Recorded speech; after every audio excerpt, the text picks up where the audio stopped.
आधी जरांगे पाटलांनी मराठा आरक्षणावरून रान तापवलं, त्यावर भुजबळांनी जरांगे पाटलांवर जहरी टीका केली। यातूनच जरांगे पाटील विरुद्ध छगन भुजबळ हा वाद थेट मराठा विरुद्ध ओबीसी असा पेटताना दिसला। एका बाजूला जरांगे पाटलांच्या राज्यभर सभा तर दुसऱ्या बाजूला भुजबळांच्या नेतृत्वाखालील ओबीसी महामोर्चा असं स्वरूप आलं। पण आता भुजबळांनी फक्त जरांगे पाटलांवर टीका केली आहे का? तर नाही। जरांगे पाटलांवर बोलता बोलता त्यांनी एका दगडात 4 पक्षी घायल केले। तेव्हा भुजबळांनी डॅमेज केलेले हे 4 नेते नेमके कोण आहेत आणि भुजबळ त्यांना का टार्गेट करतायत? भुजबळांना असं करून काय मिळवायचंय? चला सगळंच पाहूयात। नमस्कार, मी प्रथमेश आणि तुम्हाला तर माहिती आहे आपला विषयच भारी। भुजबळांनी डॅमेज केलेले क्रमांक 1 चे नेते आहेत अर्थात मनोज जरांगे पाटील। खरं तर मनोज जरांगे पाटील यांनी फार आधीपासूनच छगन भुजबळ यांना टार्गेट केलं होतं। अर्थात मराठा समाजाला ओबीसी समाजातून आरक्षण देण्याच्या मागणीला छगन भुजबळ यांचा विरोध असणं साहजिकही होतं, कारण भुजबळ हे स्वतः ओबीसी नेते आहेत। पण भुजबळांनी सुरुवातीच्या काळात जरांगे पाटलांवर फार प्रतिक्रिया देणं टाळलं। पण जेव्हा प्रकाश सोळंके आणि संदीप क्षीरसागर यांचे बंगले जाळण्यात आले, याला भुजबळांनी एक प्रकारे मराठा आंदोलकांना जबाबदार धरलं आणि त्यानंतर भुजबळांनी जरांगे पाटलांवर बोलायला सुरुवात केली। पुढे 17 नोव्हेंबरला जालन्यातील अंबड येथे तर काल परवा हिंगोलीतही ओबीसी महामोर्चाचं आयोजन केलं गेलं। याला सर्व पक्षीय नेत्यांना आमंत्रित केलं। अगदी गोपीचंद पडळकर पासून ते विजय वडेट्टीवार, प्रकाश शेंडगे, महादेव जानकर अंबड येथील कार्यक्रमाला उपस्थित राहिले। यामध्ये भुजबळांनी ओबीसी आरक्षणाचा इतिहास सांगत जरांगे पाटलांवर वैयक्तिक टीका केली। स्वतःच्या कष्टाचं खातोय, तुझ्यासारखं सासऱ्याच्या तुकड्यावर जगत नाही, अशी ही जरांगेंवर बोचरी टीका केली। पण आता यामुळं जे व्हायचंय तेच झालं आणि जरांगे पाटील विरुद्ध छगन भुजबळ हा वाद आणखीनच चिघळला। जरांगे पाटलांनीही भुजबळांवर पलटवार केला, पण भुजबळांच्या टीकेनंतर अनेकांनी जरांगे पाटलांवर निशाणा साधला। एकूणच एका बाजूला मराठा आरक्षणाचा प्रश्न प्रलंबित असताना दुसऱ्या बाजूला भुजबळांनी जरांगे पाटलांना केलेल्या टार्गेटमुळं जरांगे पाटलांबद्दलची समाजाची सहानुभूती कमी झाल्याचं सांगण्यात येत आहे। नंबर 2 चे नेते आहेत देवेंद्र फडणवीस। आता जरांगे पाटलांवर बोलून भुजबळ शांत बसले नाहीत, तर त्यांनी फडणवीसांवरही निशाणा साधला। प्रकाश सोळंके, संदीप क्षीरसागर यांची घरं जळत असतानाही सरकार एका बाजूचं कसं होऊ शकतं?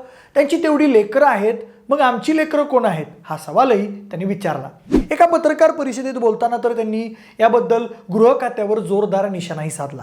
भुजबळांच्या मते प्रकाश सोळंकेंचं घर जळलं तेव्हा त्यांना कल्पना होती की आंदोलक आता सुभाष राऊत यांच्या हॉटेल किंवा घराच्या दिशेने जातील। भुजबळांच्या दाव्यानुसार याबद्दल त्यांनी तिथल्या एसपींना फोनही केला होता, पण प्रशासनानं लक्ष न दिल्यानं राऊतांचंही हॉटेल जळलं।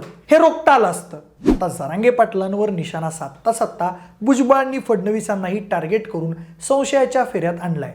नंबर 3 चे नेते आहेत एकनाथ शिंदे। छगन भुजबळ यांनी केलेल्या स्टेटमेंटमुळे राज्यातलं वातावरण बिघडतंय असं मत शिंदे गटाचे नेते शंभूराज देसाई तसंच स्वतः मुख्यमंत्री एकनाथ शिंदेही सातत्यानं मांडत आलेत।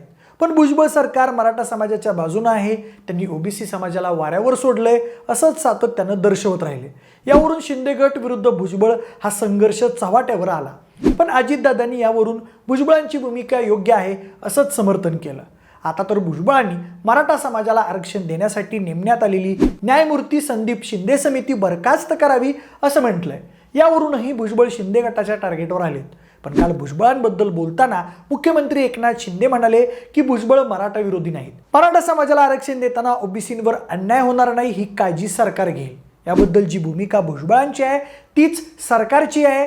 एकूणच आमच्यात कुठलाच बेबनाव नाही अशी सारवासारव काल मुख्यमंत्री एकनाथ शिंदेंनी केलेली बघायला मिळाली। असो तर नंबर 4 चे नेते आहेत विजय वडेट्टीवार। विजय वडेट्टीवार हे काँग्रेस पक्षाचे नेते तसंच सध्याचे विधानसभेचे विरोधी पक्षनेते आहेत। विजय वडेट्टीवार यांनी अंबड येथील ओबीसी महामोर्चात हजेरी लावली होती। आता फक्त हजेरीच नाही तर तिथे जाऊन त्यांनी ओबीसी आंदोलकांना आक्रमकपणे संबोधितही केलं। पण काल परवा हिंगोलीत झालेल्या ओबीसी महामोर्चात ते दिसले नाहीत। अंबड येथे त्यांनी छगन भुजबळ यांची प्रशंसा केली, पण लगेच घुमजाव करत भुजबळांवर टीकाही केली।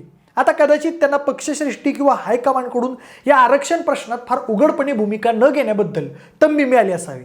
परिणामी ते दुसऱ्या महामोर्चात सहभागी झाले नाहीत असं बोललं जात आहे। कारण भुजबळांमागे फडणवीस आहेत की मग शरद पवार अशा चर्चा चालू असताना काँग्रेसच्या छबीला अशा नेत्यांच्या दावणीला न बांधण्याचं धोरण कदाचित पक्षाने घेतलं असावं किंवा काँग्रेसमधीलच काही नेते ओबीसी चळवळीत वडेट्टीवारांना मोठे होऊ देत नसावेत। पण आता वडेट्टीवारांच्या घुमजावावरून भुजबळांनी मात्र हिंगोलीत नाव न घेता वडेट्टीवारांवर जोरदार निशाणा साधलाय। आता या व्यतिरिक्त अजितदादा गटातील अनेक मराठा नेतेही भुजबळांच्या भूमिकेवरून नाराज आहेत असं म्हटलं जातंय। मध्यंतरी विधानसभा परिसरात अजितदादा गटाच्या काही मराठा आमदारांनी मराठा आरक्षण प्रश्नी आंदोलन केलं होतं, हे तुम्ही ऐकलं असेलच। पण अजितदादांनी मात्र भुजबळांची भूमिका योग्य असल्याचं म्हटलंय। सर्व समाज घटकांना त्यांचे हक्क अधिकार मागण्याचा अधिकार आहे असं दादा त्या ठिकाणी बोलले। कदाचित मराठा मतांवर विश्वास आहे, पण ओबीसी मतांवर भुजबळांचं क्लेम वापरून येणाऱ्या काळात मतांची गोळाबेरीज करायचं दादांचं यामागे धोरण असावं। असो, पण दुसरीकडे नोंद घेण्यासारखी गोष्ट म्हणजे या दोन्ही ओबीसी महामोर्चात तसेच पत्रकार परिषदांमध्येही भुजबळांनी शरद पवारांवर म्हणावी तशी टीका केलेली नाही।